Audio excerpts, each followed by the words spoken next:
அப்படியே வந்து நிற்போம், கும்பல் கும்பலாக நிற்போம். கும்பல் கும்பலாக நின்று உங்களை கும்பல் கும்பலாக பேக்கப் பண்ணிடுவோம். கும்பல் கும்பலாக பேக்கப் பண்ணிடுவோம். அதுதான் உண்மை.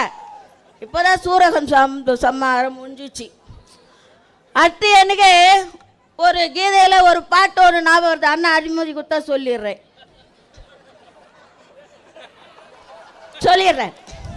நல்ல விஷயம் தானே.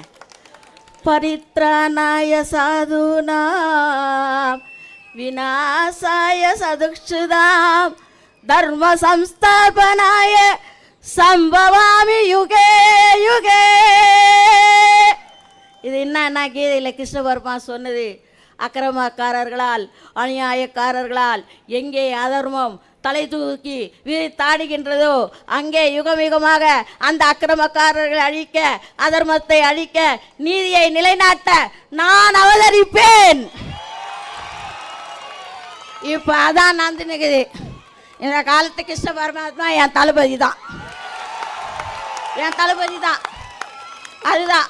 அதனால மக்களே விழிப்பா இருங்க. இந்த எஸ்ஆர் பத்தியா கவலையே படாதீங்கம்மா. விழிப்பா இருங்க. செத்து பந்தெல்லாம் பிடிச்சி இழுங்க, காலி பந்தெல்லாம் பிடிச்சி வர அமுக்குங்க. ஓட்டு நம்ம பிஎல்ஓ இருக்காங்கல்ல, நம்ம பகுதியிலே போட்டுருப்பாங்கல்ல, அவங்கெல்லாம் விழிப்பா இருங்க. தூங்கவே கூடாது எலெக்ஷன் முடிகிற வரைக்கும். Night shift, second shift, third shift போட்டு வேலை செய். நான் டியூட்டி மட்டும் தான் செய்யணுமா? இதுதான் முக்கியமான டியூட்டி.